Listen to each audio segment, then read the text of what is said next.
what happens at the interface. Now suppose this is our interface, okay. There are two cases, we are going to study two cases, okay. Now consider here to be air and here to be water, and take here inverse case, take here to be water and here to be air. Now air is a rarer medium, rarer and denser. देखो जो solid होता है ना उसका density liquid से ज़्यादा होता है और लिक्विड का डेंसिटी गैस से ज़्यादा होता है. तो सॉलिड डेंसर होते हैं सबसे ज़्यादा और गैस सबसे कम होते हैं. तो एयर रेयर, डेंसर का अपोजिट क्या होता है? रेयर. और ये डेंसर. तो जो मीडियम रेयर होते हैं ना उसमें लाइट का स्पीड जो होता है ना वो ज़्यादा होता है. उसमें लाइट का स्पीड क्या होता है? ज़्यादा होता है. और जो मीडियम डेंसर होते हैं वहाँ पे लाइट का स्पीड क्या होता है? कम होता है. Okay. Now this is our surface, this is air, this is water, this is interface. यहाँ पे now draw normal to it. इसमें हमने क्या ड्रॉ किया? Normal. Suppose light come incident at a some angle, so this is angle of incidence. Okay. Now if there was no different medium, light would have travel in straight line. Light कौन से रास्ता ले लेता? सीधा रास्ता ले लेता. लेकिन यहाँ पे दोनों जगह पे मीडियम क्या है? अलग अलग है. तो लाइट के पास दो रास्ते, लाइट ये मीडियम तो नहीं लेगा. लाइट या तो ये रास्ता लेगा जो बड़ा रास्ता है, और या तो लाइट ये रास्ता लेगा जो छोटा रास्ता है. ओके. तो वो लाइट कैसे डिसाइड करता है? तो लाइट ऐसा बोलता है कि ये मीडियम में मेरा स्पीड ज़्यादा है और वहाँ से मैं ऐसे मीडियम में जा रहा हूँ जहाँ पे मेरा स्पीड कम है. तो मेरे को टाइम टू टाइम बाहर निकलना है, मेरे को टाइम टू टाइम बाहर निकलना है. यहाँ पे मेरे स्पीड ज़्यादा से मेरा स्पीड कम हो जा रहा है. तो लाइट क्या सोचेगा कि मेरा स्पीड कम हो जा रहा है, मेरे को टाइम टू टाइम, देखो हमको ये लाइन पे पहुँचना है, ये वाली लाइन पे हमें पहुँचना है. ऐसे तो लाइट को टाइम टू टाइम ये वाली लाइन पे पहुँचना है. तो लाइट क्या सोचेगा कि मेरा स्पीड कम हो रहा है, तो अगर मैं छोटा डिस्टेंस लूँगा तो टाइम टू टाइम पहुँच जाऊँगा. तो लाइट बड़ा रास्ता ना लेके कौन सा रास्ता लेता है? छोटा रास्ता लेता है. तो ये क्या है? Incident ray.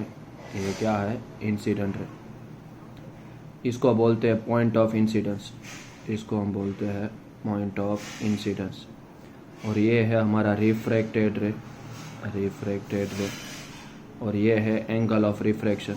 ये है angle of refraction, that is angle of refraction. तो यहाँ पे हमने देखा कि जो लाइट है ना वो नॉर्मल के नज़दीक चला गया. कौन सा? Towards the normal, towards the normal. दूसरा केस, लाइट वाटर से एयर में आ रहा है, तो वाटर में स्पीड क्या होता है? कम होता है.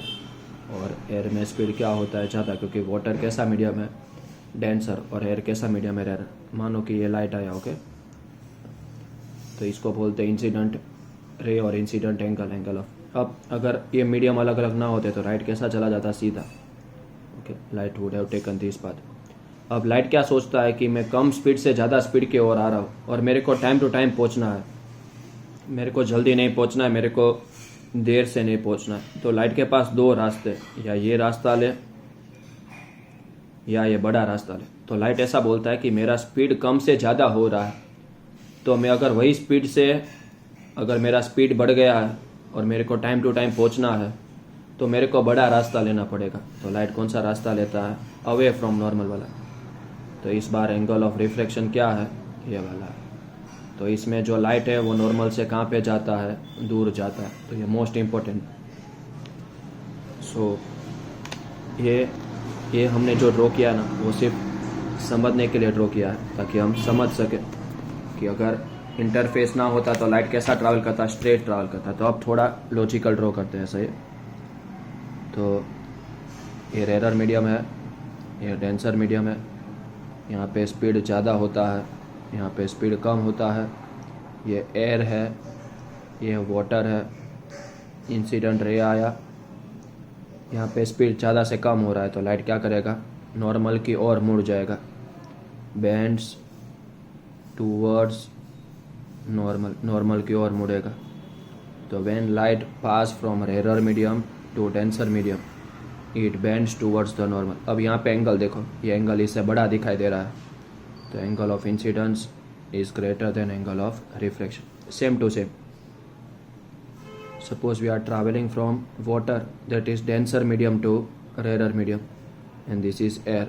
Okay, here its speed, the speed of light is less, here the speed of light is more. Okay, this is normal. Okay, this is incident ray and this is angle of incidence. Angle हमेशा normal के साथ ही बनते हैं और normal हमेशा surface के perpendicular होता है। तो यहाँ पे स्पीड कम से ज़्यादा हो रहा है तो लाइट कैसा रास्ता लेगा, बड़ा रास्ता लेगा।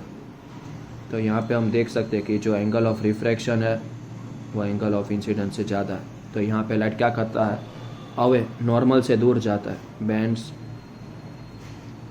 Away from normal. नॉर्मल से कौन सी डायरेक्शन में बेंड होता है हमारा, लाइट अवे जाता है, दूर जाता है। Okay, it bends away from normal. Now one of the most important question of this lesson, that is refraction through glass slab.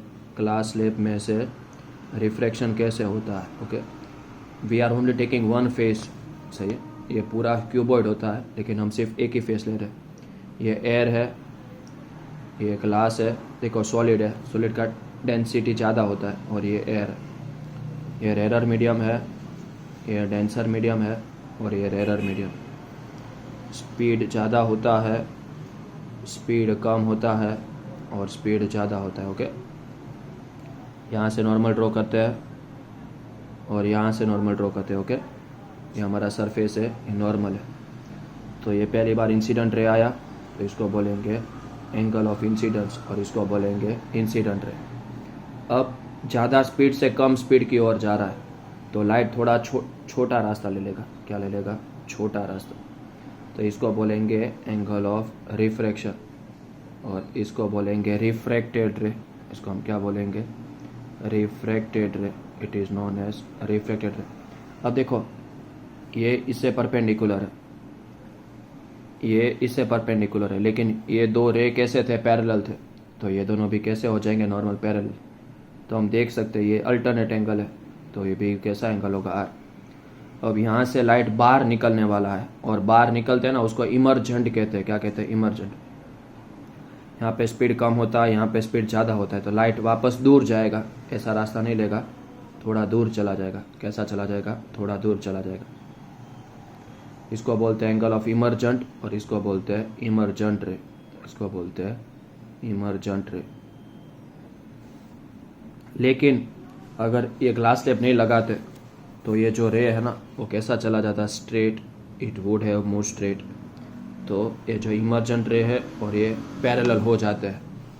जो इमर्जेंट रे है और अगर इंसिडेंट रे, अगर बीच में ग्लास ना रखा हो तो इसके बीच का जो ये परपेंडिकुलर डिस्टेंस होता है ना, इसको बोलते हैं lateral shift. It is known as lateral shift. इसको क्या कहा जाता है, लेटरल शिफ्ट कहा जाता है।